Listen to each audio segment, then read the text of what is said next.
ಯುದ್ಧದ ಮಧ್ಯೆ ಹೋಟೆಲ್ ಮಾಲೀಕರಿಗೆ ಕೊನೆಗೂ ಗುಡ್ ನ್ಯೂಸ್ ಸಿಕ್ಕಿದೆ. ಇಲ್ಲಿ ಸೋಮವಾರದಿಂದ ಹೆಚ್ಚುವರಿ ಸಿಲಿಂಡರ್ ಕೊಡಬೇಕು ಅಂತ ಹೇಳಿ ಕೇಂದ್ರ ಸರ್ಕಾರ ತೀರ್ಮಾನ ಮಾಡಿದೆ. ಹೋಟೆಲ್ ಮಾಲೀಕರುಗಳಿಗೆ ಹೆಚ್ಚುವರಿಯಾಗಿ ಸಿಲಿಂಡರ್ಗಳು ಸಿಗಬೇಕು ಅಂತ ಹೇಳಿ ಕೇಂದ್ರದ ತೀರ್ಮಾನ ಒಂದು ಕಡೆ ಇದೆ. ಕೇಂದ್ರ ಪೆಟ್ರೋಲಿಯಂ ಸಚಿವಾಲಯದಿಂದ ಅಧಿಕೃತ ಮಾಹಿತಿ ಬಂದಿರೋದು. ಹೆಚ್ಚುವರಿಯಾಗಿ 20% ಸಿಲಿಂಡರ್ಗಳನ್ನು ಕೊಡಬೇಕು ಅಂತ ಹೇಳಿ ನಿರ್ಧಾರ ಮಾಡಲಾಗಿದೆ. ಈಸ್ ಆಫ್ ಡೂಯಿಂಗ್ ಬಿಸ್ನೆಸ್ನ ಅಡಿಯಲ್ಲಿ ಈ ಥರ ಹಂಚಬೇಕು ಅಂತ ನಿರ್ಧಾರ ಮಾಡಲಾಗಿದೆ. ಹೆಚ್ಚುವರಿ 20% ಸಿಲಿಂಡರ್ ಹೋಟೆಲ್ಗಳಿಗೆ ಕೊಡಬೇಕು ಅಂತ ಸೂಚನೆ ಬಂದಿದೆ. ಇಲ್ಲಿ ರಾಜ್ಯದ ಎಲ್ಲ ಮುಖ್ಯ ಕಾರ್ಯದರ್ಶಿಗಳಿಗೆ ಈ ಸೂಚನೆ ರವಾನಿಸಿರುವುದು ಕೇಂದ್ರ ಸರ್ಕಾರ. ಮೊದಲ ಆದ್ಯತೆ ಮೇರೆಗೆ ಹೋಟೆಲ್, ಡಾಬಾ, ರೆಸ್ಟೋರೆಂಟ್ಗಳಿಗೆ ನೀಡಿ ಇದನ್ನು ಸಿಲಿಂಡರ್ಗಳನ್ನು. ಒಟ್ಟಾರೆ ಹಂಚಿಕೆಯಲ್ಲಿ 30% ಸಿಲಿಂಡರ್ಗಳು ಈ ಹೋಟೆಲ್ಗೆ, ರೆಸ್ಟೋರೆಂಟ್ಗಳಿಗೆ, ಡಾಬಾಗಳಿಗೆ ಹೋಗಬೇಕು ಅಂತೇಳಿ ಕೇಂದ್ರ ತೀರ್ಮಾನ ಮಾಡಿಕೊಂಡಿದೆ.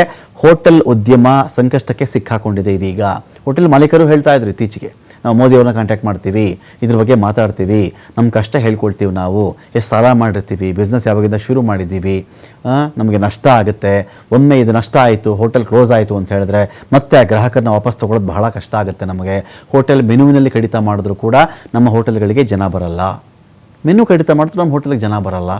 ಸೊ ನಾವು ಗ್ರಾಹಕರು ಕಳ್ಕೊಳ್ತೀವಿ ಪರ್ಮನೆಂಟಾಗಿ. ಇದು ನಮಗೆ ಬೇಡ.